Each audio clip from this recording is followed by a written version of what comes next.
When you have a website as your main platform for selling, you have to make that website replace a physical experience.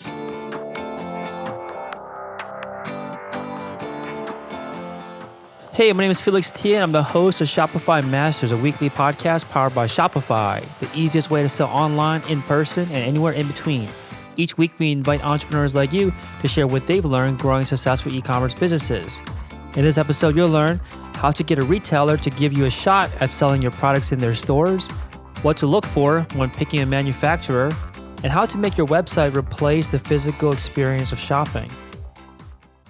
Today I'm joined by Leo Tropeano from Mugsy Jeans. Mugsy Jeans makes stylish men's jeans that are as comfortable as sweatpants and is a $1 million company started in 2016 and based out of Chicago. Welcome, Leo. How's it going? Good. So you told me that the most important lesson that you've learned so far is to perfect the product and that you felt like you wasted a lot of time and money trying to sell what you would now consider prototypes. Tell us a little more about this. Like, how many prototypes do you feel like you went through before you got to the perfect product? Yeah, absolutely. So it's kind of one of those catch-22 things, because while we wasted a lot of money and time with, imperfect product that we launched to the public, that was also the best way we learned how to perfect it. But I think really, if I could rephrase that, I would say don't launch don't do a full-blown launch of a full product line until the product's perfected. So, an example with the jeans, maybe we started with a few hundred units in the early days. Maybe instead we should have just done 10s, 20s, 50s of units of a style instead of in the hundreds. So just kind of minimize the risk. Yeah, it was everything. So, we launched, I think I quit my job in 2015 to pursue this and naively thought I'd be profitable, within 6 months. Turned out to take almost a year and a half before I really perfected the product and did a real launch. But yeah, once you get the right product, you will immediately notice that instead of it being an uphill battle, it just becomes more of a downhill and everything just goes smoothly and starts clicking and falling into place. Got it. Can you tell us a little bit about some of the big improvements that you made along the way between some of the initial early prototypes and what you consider now the perfect product? And how did you learn by making those improvements?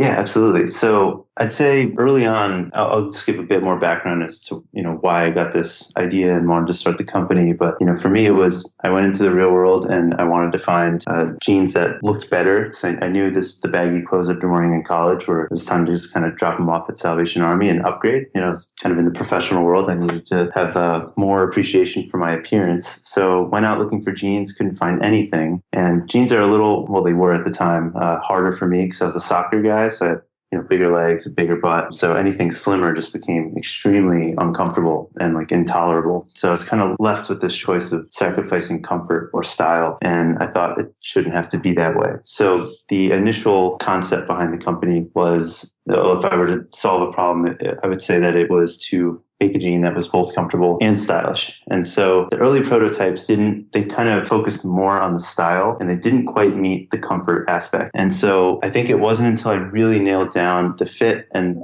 worked with a factory to have come up with this proprietary denim. It wasn't until we had that and, we started getting comments from people these are the most comfortable jeans I've ever worn, blah, blah, blah, that kind of thing. That's when you knew okay, this is actually the solution for the problem. It wasn't, a half solution as our previous prototypes were. So you mentioned that you don't want to do a full-blown launch when you're just kind of testing the market, testing the product, but you should get out into the marketplace and get it into the hands of the customer so you can actually learn how to improve the product to make it perfect.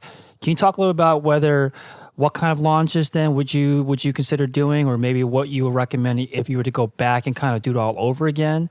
How do you get into the marketplace without making a big splash when you don't feel like you have the perfect product yet?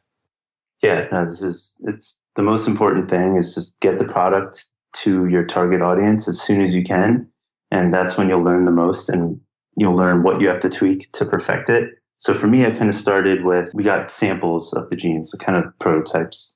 And I started by showing my friends and family. And that was kind of a mistake because they'll never shoot it to you straight. It's not until you talk to a real stranger that they'll just be like, no, these suck. I'm not going to buy them. But you tell friends and family and they'll be like, oh yeah, this is cool. I'll support you. And then, you'd have some friends and family buy a pair. And then, you'd see them out at the bar a couple of weeks later and they're not wearing them. And you could get the sense that like, oh, okay, they really just bought these because they were supporting me. So what I would say is, get with the minimum viable product, get a few of them and just start selling to customers. I vividly remember the first time I really tried selling my jeans to customers, and just the reactions and feedback you get from that alone immediately told me that I was, I had to change the path and I was like in the wrong place at that time. So yeah, minimum viable product and try actually selling to people, listen to their feedback, read between the lines of their like expressions and gestures. And you'll quickly learn that if they're not coming to you and like kind of begging to pay for it, you're not there yet.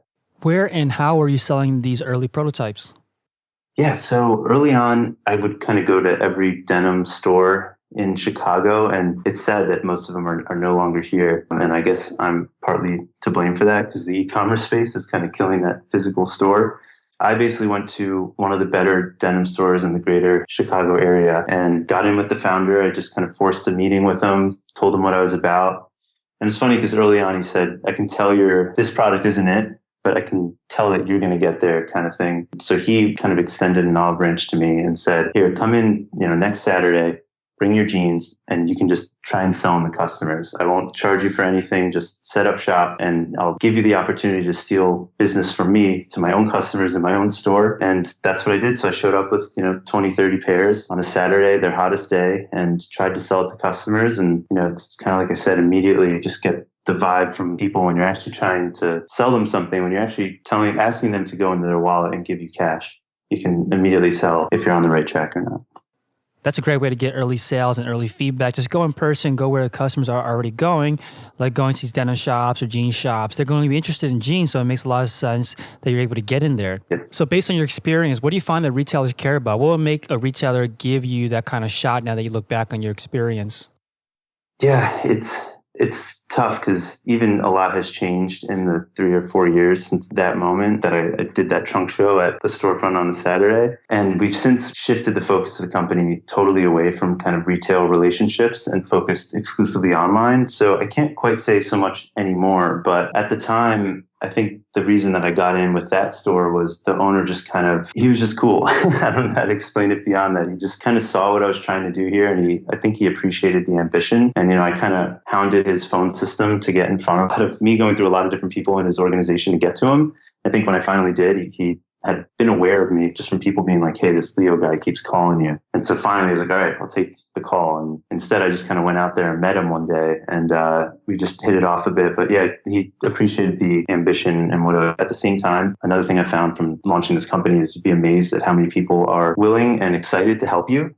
I think they just people latch on and are drawn to others who are enthusiastic and ambitious and energetic about something. So I think that would be my suggestion, is just go out there and just be yourself and, show your passion for this product. And it's contagious and you'll find people that will be willing to help you along the way. Yeah, and I can imagine that most independent store owners are also entrepreneurs and entrepreneurial. They understand the kind of struggle. And I think if you're able to reach out to them, appeal to that, don't go for a big box or big chain store. Like go for more of the independent stores that understand it as they see themselves in your shoes at one point. I think that certainly can help. Like that was the kind of person you approached. He was an entrepreneur. He understood the hustle. He respected it and wanted to give you your shot. So when you first started selling the jeans, it sounds like you went through a bunch of prototypes. You learned that the jeans weren't perfect. They had things you needed to perfect. What are some of the very, very first obstacles that you ran into when you first started to sell it, and how did you overcome those? Absolutely. So your question kind of reminded me of like an example that I think about a lot, and that's the founding of Reddit, the website reddit.com. So for anyone who's unfamiliar, and I don't know the exact details, but I remember, reading this years ago and it was inspiring, but the founders of Reddit kind of pitched to an incubator their idea, and the incubator hated it. And they were like, this is a terrible idea, but we kind of believe in you guys. We're sold on you, but not the product you came up with. And the incubator said to them, just go back home and just brainstorm this a bit and come back in like a week and just repitch us on a new idea. And that new idea eventually became Reddit. And they I forget what their tagline is, but it's like the homepage of the internet or something. And so I thought that was like really inspiring to me because it just shows that if you're passionate and, ambitious and eager, you'll just keep evolving until you figure something out, because there's always problems that exist. And where there are problems, there are business opportunities. So for me, it was kind of like I'm selling these jeans. No one's really too enthusiastic. And it, like I said, it just kind of felt like an uphill battle. Like every sale, I'm like grinding for, getting attention in the press. You're just like, it would just drive me mad at how many people you have to reach out to and the dead ends. But, once you kind of read between the lines, get that customer feedback, fix the product, it all just clicks. Even I think a bigger hurdle for me in the early days was finding a supplier, like a manufacturer that aligned with us. And that was kind of the biggest thing for me. So after that trunk show I did at that store, I kind of went back to the manufacturer and said, hey, we're off. Something's wrong. We need to change to more like this. And they kind of pushed back on it. And so at that moment, I knew, okay, they're not aligned with me. They're not going to be a good partner. I need to move on. So I kind of mentioned before that I quit my job, and it took like a year and a half before I launched the real product. And that year and a half, I really spent just kind of doing R&D. And the bulk of that was just finding the right factory, working with them to get the right fabric and fit, and just perfecting the product. And once I found the right partner from a supplier and manufacturer standpoint, it just was smooth sailing. Got it. So you mentioned that you quit your day job to jump into this full time. What did you feel like you gained from that? Like, what did you feel like you gained from being able to focus on this full time versus just doing it on the side? Yeah, it's a great question. So I'd been working on it on the side. So, we launched, I consider our launch fall 2016. So a little over 2 years ago at the time of this recording. Quit my job summer 2015, but I'd been working on it pretty much from day one when I got into the real world. So like dating myself a bit, but that was like 2011, 2012. So even though we've only had 2 years under the company, this has been like a 7 or 8 year project for me. So I started by doing it on the side and just countless nights of staying up till like super late, just figuring this out because I had a demanding day job. But it got to the point where I realized that if you didn't quit and kind of focus exclusively on it, and I even call it just removing the safety net of the safety of that day job, it just kind of backs you in a corner and forces you to focus and make it work. And at the time it was like insane, right? It was the most insane decision ever. And family and friends are just kind of blown away. Just really, you're going to quit your like very comfortable and successful day job to just pursue this dream of jeans. But I just kind of knew deep down that if I didn't kind of focus exclusively on this, it was never going to get off the ground. It was kind of one or the other. And that might not be for everyone. That might not be the case. And there are definitely companies where people build them on the side. I think it definitely takes longer. If I hadn't quit the day job, I don't even know if we'd be here yet. But that year and a half, it was just the catalyst, very expedited, getting to the right product. But yeah, and I'd seen other companies where the founders had their day jobs and they were doing this on the side and they really wanted it to work. But at the same time, they had that safety net and they weren't really giving their all. And eventually those companies went under. So I think it's a no-brainer. I think you have to plan for it and make sure you're prepared. But that exclusive focus is everything. What did you feel like you started doing differently with that safety net removed that you never did in the previous years while you're doing it on the side? Yeah, it's just tough when you have a 9 to 5. Just getting stuff done for the side hustle is really hard. And my day job was like super demanding. I'd often work probably on average it was like 70 hours a week, but more in the 100 hours per week for a good amount of the year. So super crazy and just couldn't get anything done. It involves a lot of calling people during their normal work hours and just correspondence during that time. So that was definitely a big one. Yeah. Wow, 70 to 100 hours. That's extreme. Like you're basically doing 2 jobs plus this on the side with whatever, time you had left. So you mentioned that if someone were to do this, you'd have to have a plan and prepare. What does this mean? Does that mean you need to save up a lot of money? Like what else do you need to do to make sure you kind of hit the ground running? Yeah, I mean, it was crazy enough to just quit your job and pursue this ridiculous dream. But it wasn't, I don't view it as like a stupid decision. It was very calculated, but even though it was insane. So for me, I'd kind of planned the date I was going to quit. I'd saved enough money to kind of last me for, 6 months to a year. I had health insurance plans because I knew I was going to get married in time for, quitting, that kind of stuff. Did you have experience creating apparel or jeans besides what you're doing for Mugsy, or did you just kind of learn as you went with that business?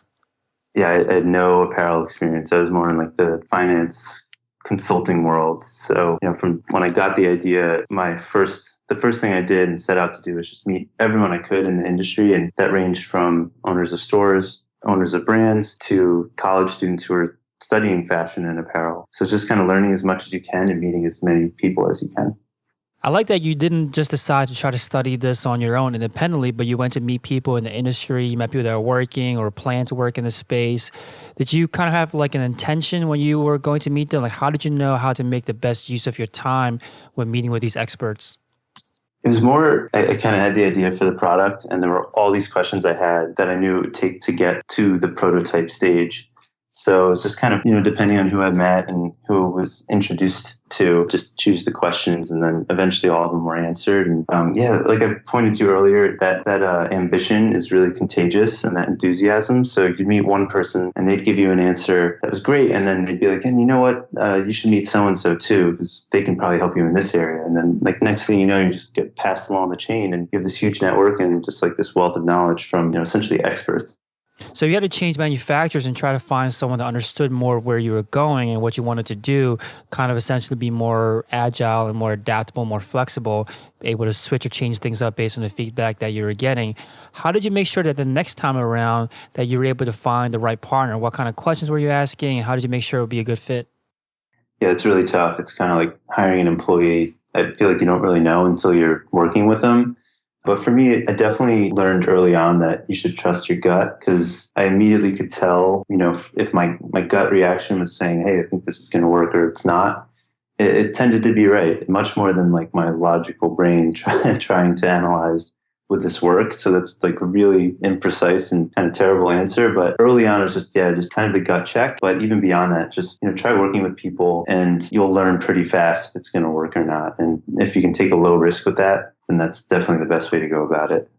When you look back now, were there certain red flags from the previous manufacturers or patterns that you start to see in the new partners that you've brought on that you try to look for when you look for a partner with someone else or some other company? Yeah, I would say you can see that they share the enthusiasm with you. So kind of looking back at my first manufacturer, there were a lot of red flags. Like they would send me samples that were way off. And when I would go back to them and say, hey, these aren't even close to right, they'd be like, oh, well, send us your changes and we'll charge you again for the next round. It's like, whoa, you weren't even close. So why do I have to pay again? So I kind of got the feeling, hey, you're kind of just trying to squeeze money from this. And even just other stuff, like would call them and email and they wouldn't respond for days or sometimes weeks. And you're just kind of left in the dark, like waiting around. I'd say communication is always a really easy way to filter out the bad. If someone's a bad communicator, and when they're trying to get your business, they're definitely not going to be good when they already have your business. Yeah, that was kind of the big one to me. Got it. You said to me that it's all about focus and you want to focus exclusively on the problem you're trying to solve and the audience you're trying to solve it for. How would you describe the problem that you're trying to solve with Mugsy Jeans? Yeah, so early on, I experienced the problem. So it was great because since I was the target audience, I knew exactly what I wanted.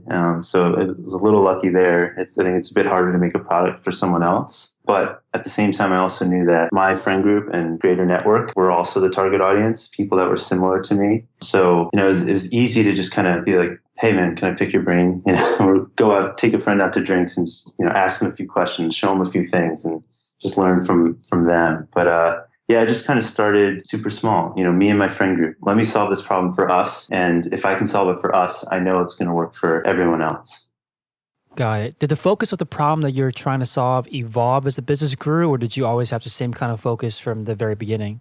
I'd say it was the same problem, but I don't think I fully understood the problem until I just kind of got more into the weeds of it. So I initially probably thought like, hey, I want comfortable and stylish jeans. And I think early on we focused more on the style aspect instead of the comfort. And then, eventually I kind of learned, comfort is kind of more key. And plus, if you have comfortable jeans, you can make them more stylish and people don't care as much because they're comfortable. So I think it was just more my understanding of the problem, which just evolved over the course of me prototyping and talking to all those friends that were my target audience. What were they saying to you that made you switch focus? Because I could imagine a business going years and years and years focused on the stylish side, even though they can make more headway by switching to comfort. And you obviously caught this early on and changed course and focused more on the comfort side. But what did you recognize in the way that customers are talking to you in the marketplace that made you realize that the focus should be on comfort more than on style? I think the main thing for me was I would try and get these jeans on a friend, and he would just be like, "Man, I look good in these. I agree, but oh man, they're so uncomfortable. I can't wear these." Imagine if I was trying to sit in these. I can barely stand or walk in them. I'm like, oh, okay, yeah, that makes sense. And just that listening to that honest feedback that they're giving, and like I said, with friends and family, you kind of have to read between the lines a little more. Kind of like we said, where I'd sell a pair of jeans or give a pair of jeans to a friend, and then a few weeks later we'd be out at the bar and he wouldn't be wearing them. It's like, okay, well, he really didn't love them then if he went right back to his old crappy jeans and the jeans that he told me were crappy, a few weeks before when we were brainstorming the problem. Hey, real quick, if you're enjoying the show, please leave us a review on iTunes to let us know what you think or what you'd like to hear more of. Now, let's get back to the interview. So you said to me that you want to nail down your target audience as specific as possible, then you market to that specific audience digitally and physically. Let's start off with narrowing down your target audience. I think a lot of entrepreneurs want to grow a big company, so they kind of throw their nets wide and try to service as many people as possible. But you're saying narrow down, focus on a specific audience. Can you tell us a little bit more about this exercise you went through? Like, what was your audience initially, and then what was the result of narrowing it down? Yeah, absolutely. So I always tell our team, like, sniper, not shotgun. Eventually, we're going to have to move to a shotgun and then maybe like a rocket launcher, not to be like I'll give a morbid example, but, really just focus on who the core audience is and boil it down as much as you can in the early days. Because, it's a lot easier to sell something to a group of people that's smaller and all in the same place and all like-minded and have the same interests than it is to try and sell to varying groups of people. And then now you have to spread your marketing budget thinner. Whereas if you can just own this one group, it's easier to then just expand to, kind of groups that are just similar to them. And then next thing you know, you have a much wider audience. Does that make sense? Yeah, I like that. I think that makes sense because you got to kind of get a foothold, right? Like if you're trying to be everywhere, then you fade into the background. But if you can really dominate a small audience, you have a foothold and you basically have social proof to expand a little bit to the right, a little bit to the left, and to grow that group. But if you start off with both of servicing everyone from the beginning, then you have less of a chance of getting a foothold and establishing yourself somewhere. And I think that being able to establish yourself makes a big difference in getting other people to be willing to adopt and try a new product or try a new brand out. And actually, I have that reminded me of a good example or like exercise I learned early on. So early on, one of the mentors I found was kind of a branding expert. And he kind of explained this sniper versus shotgun approach to me early on. And he said, go home and just write like as many pages as you can about this target audience and picture him as one person. Where is he going on the weekends? What's his job? How does he get to work? What does he do when he gets home? What kind of food does he eat? Like literally just write this person's biography, this imaginative person that you envision as embodying your entire target audience. And that was really insightful because you learn everything about this person and then you know where they are and how they're influenced. And then marketing becomes a lot easier when you just fully have that understanding. Yeah, I think the question of this begs is, what if that person doesn't exist? Like, how do you test to see if that person even exists? Because you could spend years trying to reach this person's avatar that you've created, but they might not exist. Did you ever have that fear? And how do you test to see if that avatar is a real person or a real group? Yeah, absolutely. So for me, it was a little easier because kind of like I said, I focused on me and my friend group. So I knew they existed. I knew there were, I'm not too special of a guy. So there are tons of me out there. There are tons of people that would fit into this category. And for me, I just kind of said, hey, it's like 24 to 35-year-olds, probably an urbanite, probably with a white-collar job. And you can just kind of immediately know that that person does exist. And I feel like if you don't know if that avatar exists, then you don't have a full understanding of the problem that you're trying to solve, because you have to know who the person is that is experiencing this problem in order to solve it. Does that make sense? Yeah, that does make sense. Yeah. So I don't know. It's a tough one, but I guess I could also kind of expand on that and just say, start marketing, do this exercise, try and figure out who this person is, where they are, market to them, and you'll quickly learn, whether they exist or not, based on whether the marketing is a success. Got it. So let's talk about the second half of your point, which again is to narrow down your audience, then market to them where they are digitally and physically. So let's talk about the physical side first. What do you do in terms of that kind of marketing? What's the strategy there? So similar to that story where I went to that one denim store in the greater Chicago area and I tried selling there. Again, it was just when I wrote these pages based on who this target audience is, I'd say, where will they be in Chicago at a point where they're interested in buying jeans? So it's a little easier because like obviously a jeans store, But yeah, physically just get where they are. Like other examples could be, okay, I'm in Chicago. And one of the main things I found when I did that exercise is that our guy loves sports. He's playing sports, he's watching sports, all of it. So, maybe in Chicago, I can find the intramural sport leagues, give them a ring. Can I set up a trunk show at one of the events, one of the game nights? Can I try and sell jeans to people? Can I give them discount codes and, cards and show them the jeans, that kind of thing. Got it. What about digitally then? What's the strategy to market online? Yeah, so the great thing about the digital stuff is you can do it tomorrow and you can do it for almost nothing. I think the minimum spend on Instagram or Facebook is like $5 a day. So obviously that can build up quickly, but at the same time, that's a really cheap experiment. When you think of like 50 years ago, you'd have to like spend thousands of dollars on a billboard to know if it's working. But yeah, I mean, and Instagram, you can target down to people so like finely, it's incredible. The things that they know about people that you can kind of filter out. So yeah, digitally, that's probably the first thing I would do is go to like Facebook and Google and really hone in on the person and the audience. And what's cool is Facebook will also like tell you, hey, here's the size of this audience. And they'll even say, we suggest you open it up a little or whatever. Even beyond that though, kind of like I said, my audience, my guy, he's into sports. So he's probably reading sports blogs and playing fantasy football or something. So he's probably trying to figure out, what player is hot this week. So for me, early on, it was just, okay, let's find out what blogs he's going to and let's market on them. Can you describe some of the most effective ads that you had running early on? Like what were you targeting? What did the ads look like? Yeah, so the first one I remember really distinctly. It was kind of like, how do I say this? In 2015, when I quit my job and was kind of trying to sell prototypes, we had a certain number of sales. Let's say it was X. And then, flash forward a year when I launched the new product, November 2016, the first real major win we had was one of those ads. And we had more than X sales. So like we did more sales in that one day from that one ad than we did in the entire previous year. Again, just like immediate validation. And what was great about that ad is I knew my audience was there. It was like the site that we advertised on. Sites can give you, it's called like a media kit. They have a breakdown of their demographics. They know exactly what kind of person is coming there. So before I went into this, I'd seen the media kit. I saw the demographic had perfectly aligned with my guy. I knew they were there. And then that was kind of like the first part. And the second part is, okay, how can I tell them that this product is solving a problem they have? So for us, like our big differentiator is this like crazy stretch, ridiculous comfort. So how can I show that in an image or like a GIF? And so for us, we just have this, I launched this image of me kind of pulling the leg of the jeans out as far as I could to show like insane stretch of these jeans. And then the other leg looked normal. So you could see like, hey, these look like normal jeans, but they can do that. And yeah, it just exploded, man. So again, I knew my audience was there and I showed them that this was a product that solved the problem they were experiencing. Got it. So when you're creating ads and strategies today, is that the same approach where you want to show the problem that you're solving, or has it evolved now the company's larger and the customer base is larger?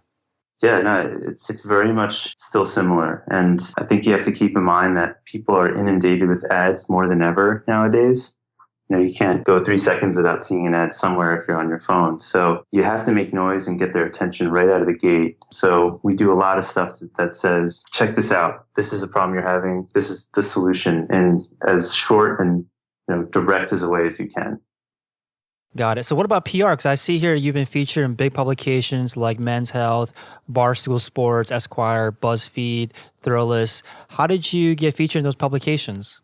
That's another good example of finding the right partner. So another early mistake and kind of disasters of mine were working with PR people. So I think we went through 4, and the first 4 literally had no results. It was just a total loss and failure. But when we found that 5th PR person who we still work with today, it just exploded. And she kind of saw the vision. She understood what we're trying to do. And immediately we're getting features in Men's Health and Esquire and all this stuff. So again, just like finding the right partners who understand what you're doing and believe in your vision. When did you decide to hire someone to help with PR? Like, what stage in the business were you at where you realized that this would be a good investment of your time and capital? Yeah, this is the toughest question because at some point you're going to have to kind of take the leap and you say, my product's good. Now I need to kind of hand some work off to other people who know what they're doing to get it out there. And to me, marketing and PR was like the first most obvious one. I was doing the digital stuff myself as far as, the Facebook, Insta, and like social ads. But I knew that, if I tried PR on my own, it would just be a miserable failure and a waste of my time. So why did you feel that way? Why did you feel like that one was the most important one to hand off to an expert or consultant? Yeah, it's kind of like you create a list of everything that needs to happen in order for this to be a success and just start tackling what's at the top. And, for most businesses early on, that's exposure, getting people to know who you are and what you do. So PR and marketing is often the first place you'll start. And another kind of warning I would give people is avoid agencies as much as you can early on, because they'll just charge so much more and you won't have as much, like as intimate of a relationship. Whereas with the freelancers that I used in the early days and still work with, it's much easier to get, direct attention and just more value for your money. When you work with a PR freelancer or consultant, what's the working relationship like? What's your involvement? What do they need from you to succeed? Early on, it's a lot, right? Because they kind of have to download everything that's in my brain and all my knowledge of this company and this product, and have to like understand it as well as I do. So, I mean, when you say outsourcing and working with freelancers, it's not like it will be much less work, especially early on, because like I said, you have to kind of get this vision concrete in someone else's eyes, but it's just more the carrying out of the work. So you kind of change your focus from doing the work to guiding the work. Leave it to the experts when you have to. Got it. So let's talk a little bit about the site itself, the online store. I love the design. Was this done in-house? It actually was. Yeah, we hired a director of marketing this past year, and he also happens to be a killer website programmer. And it made an incredible difference. So just kind of doing a rehaul of the website and making it catch up with the times and kind of what the standard is for e-commerce sites nowadays had a tremendous impact on our like conversions, sales, everything. Is the theme you're using, is that built from scratch, or did you guys use a paid or free theme? If I remember right, base foundation of this site as it is now definitely uses a theme, but it's been like dramatically altered. When you went through this overhaul, what were some of the big changes there that you guys decided to consciously make that made a big difference in conversion rates or sales? Yeah, absolutely. So when you have a website as your main platform for selling, you have to make that website replace a physical experience. And so for jeans, typically a guy would buy jeans by going to a store, trying them on, looking in the mirror. You can't do that online. And that makes clothing shopping online very difficult. So for us, it was just letting the use of our website show you as much as it can about how these jeans are going to fit, feel, look, all that stuff. And one example is we launched like a 360 product view. So you can just kind of scroll across a picture and see every angle of the jeans, and just gives you a really good idea of what they look like and, how they'll feel. Is that your favorite part of the site? Yeah, that's probably my favorite, because like I said, just showing people what these jeans are all about. It's really hard just on like a computer screen. So that 360 product image and, it for those who can't see it, which is everyone, it's just like a person standing and it kind of rotates them, but it even has them do a couple different poses and stretching the jeans, so you can really just get like an immediate feel for what the jeans are about. So yeah, that's definitely my favorite upgrade to the site that we did. What about Shopify apps or other apps to help run the business? Yeah, definitely. So a few of the bigger ones, well, one that we just found that I'm really excited about is inventory planning app. So it kind of tracks your sales by size and style. And it tells you, hey, you're going to sell out of this SKU number in this many days. And when you do, you're going to lose this much money. So we're kind of rolling that one out now. But when it's like fully functioning, it's going to be major, because that is like one of the hardest things that we have to do. I'd say probably the hardest thing at this point is just guessing inventory levels and all that. Another is like we have an exchange program we use. So when a customer wants to exchange jeans, Shopify's platform doesn't really have a great answer for that, but this exchange app really just simplifies it for us. So just a few little things like that just have a really major impact. That's called Exchange It? Yeah, that's the one. Got it. Cool. So let's talk about the operations and like how big is the team that works at Mugsy Jeans today? Yeah, we have a few employees and we have a lot of freelancers. I'm a big proponent of freelancers because you can get expertise without having to take on like a full-time, employee responsibility, which comes with a lot of headaches even just from like a regulation and like filing standpoint. And that was something I was not prepared for. You kind of set out, it's like, hey, I'm going to hire someone. And then like, oh my God, I have to like do this and reach out to OSHA and like withdraw this and that and file this and that. And it's crazy. So we have a whole team of like freelancers that focus on very specific things and just really kind of knock those out of the park. What about communication and management between all the team members? Because it sounds like a lot of freelancers. How do you guys stay in touch when you're working on a new product launch or working on a new project together?